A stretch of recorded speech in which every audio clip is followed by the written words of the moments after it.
दोस्तों, नमस्कार। कैसे हैं आप लोग? आशा करती हूँ आप सभी लोग बहुत अच्छे होंगे। तो आज के इस वीडियो में दोस्तों मैं आपको कुछ इम्पोर्टेंट चीज़ों के बारे में बताना चाहती हूँ। आप मेरे बैकग्राउंड को प्लीज़ इग्नोर करके मेरी बातों पे ध्यान दीजिएगा। शुरू करते हैं हम आज के इस टॉपिक से। तो सबसे पहला टॉपिक जो है दिखावा। आजकल लोग दिखावे को ज़्यादा पसंद करते हैं, बल्कि रियल जो इंसान के दिमाग में, दिल में मौजूद होता है उस तक लोग नहीं पहुंच पाते हैं। आज के टाइम में आप देख रहे होंगे कि डिसीजन मेकिंग में बहुत ज़्यादा प्रॉब्लम्स आ जाती हैं लोगों को। डिसीजन मेकिंग यानी कि अगर कोई इंसान कोई निर्णय लेने जा रहा है तो बहुत जल्दी ही वो बिना सोचे समझे किसी चीज़ को निर्णय ले लेता है, जिसका लास्ट में उसे पछतावा होता है। बल्कि जितना पछतावा आप अंत में जाकर उस चीज़ पे करते हैं, अगर शुरुआत में वो निर्णय लेने से पहले ही आप उतना पछतावा करके, उतनी चीज़ों को सोच समझ कर, बारीकियों को जांच कर अगर आप फैसला लेते हैं तो आपका फैसला हमेशा सही होता है। और हाँ दोस्तों, एक बात और है, आप किसी भी उम्र के हो ये मतलब नहीं करता है, बल्कि आपकी क्षमताएं कितनी है चीज़ों को परखने की, सोचने की, ये चीज़ बहुत ज़्यादा मैटर करता है। आप किसी बात को कितना सीरियसली लेके, किसी प्रॉब्लम को कितने बारीकी से देखकर उसका सॉल्यूशन निकालते हो, ये चीज़ बहुत इम्पोर्टेंट होती है। अपीयरेंस यानी कि दिखावा आजकल आप कैसे देख रहे हो? जब आपको किसी को पसंद करना होता है, जब आपने देखा होगा अपने आसपास जब दो रिश्ते एक साथ मिल रहे होते हैं, तो आज के टाइम में ये चीज़ें बहुत ज़्यादा देखी जाती हैं। उसका पहनावा कैसा है, उसका जॉब कैसा है, उसका सैलरी कैसा है, वो आपको किस तरह से ट्रीट करता है, ये सारी चीज़ें देखी जाती हैं।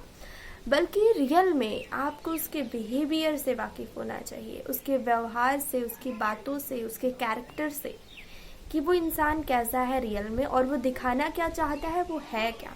इंसान के अंदर दो आत्माएं होती हैं, एक जो उसकी रियल आत्मा होती ही होती है, और दूसरी चीज़ जो वो दिखाने की कोशिश करता है लोगों को कि हाँ मैं इस तरह हूँ, और वो वाकई में उस तरह रहता नहीं है। और अगर आपको लगता है कि इस दिखावे को सामने वाला परख नहीं पाएगा, तो आप बिल्कुल गलत सोचते हैं।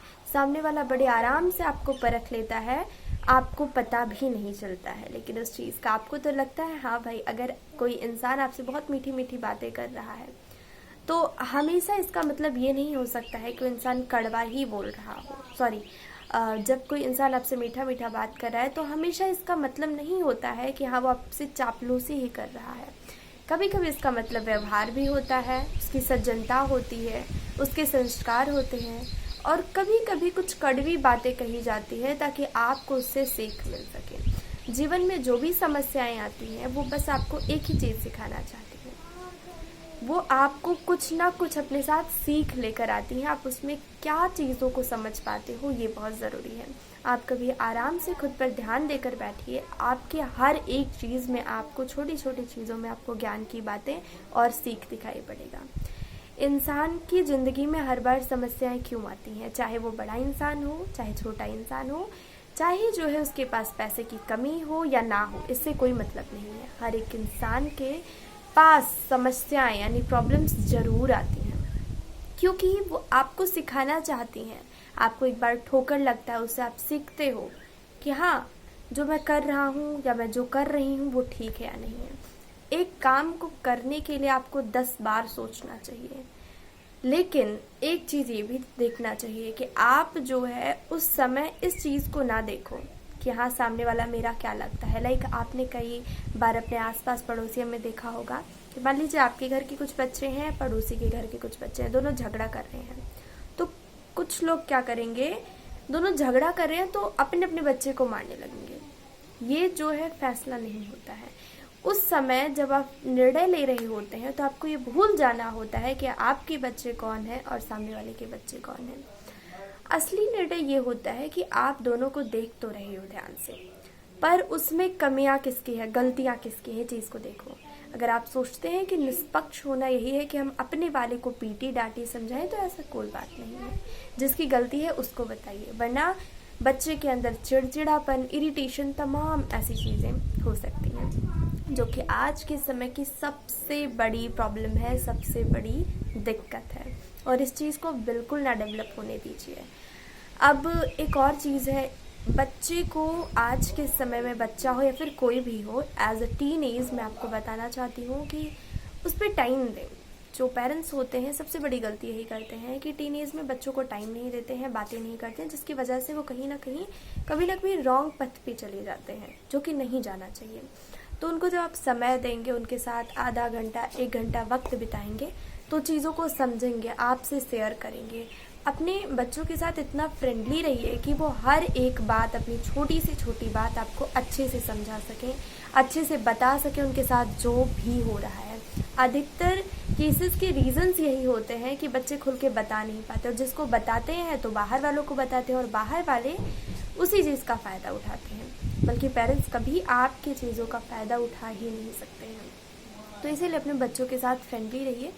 दूसरी चीज़, आप बच्चों के साथ जब बातें करेंगे तो उनका भी मन करेगा कि हाँ आपसे बात करें। मेरे पेरेंट्स मेरे साथ बहुत फ्रेंडली रहते हैं, इवन वो मेरी छोटी छोटी चीज़ों से भी वाकिफ़ हैं। सो इसकी वजह से मुझे कोई दिक्कत नहीं, कोई टेंशन नहीं है। कहीं ना कहीं एक टेंशन फ्री लाइफ भी मैं जी रही हूँ। अब ऐसी बात नहीं है कि अब चिंताएं ही नहीं है, क्योंकि उम्र ही ऐसी है, चिंता तो आएगी ही आएगी।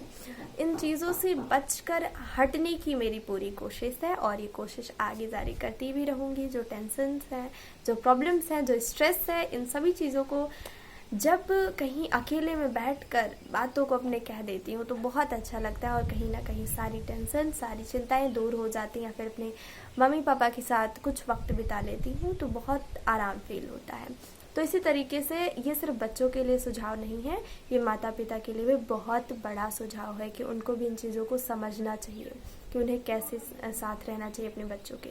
इसको बोलते हैं पेरेंटल गाइडलाइंस, यानी कि जो पेरेंटिंग करना हर पेरेंट्स को नहीं आता है, और जिसको आता है उसके बच्चे कभी रॉन्ग पथ पे जा ही नहीं सकते हैं। सो दैट्स वाई सबसे पहले सीखिए पेरेंटिंग करना। अब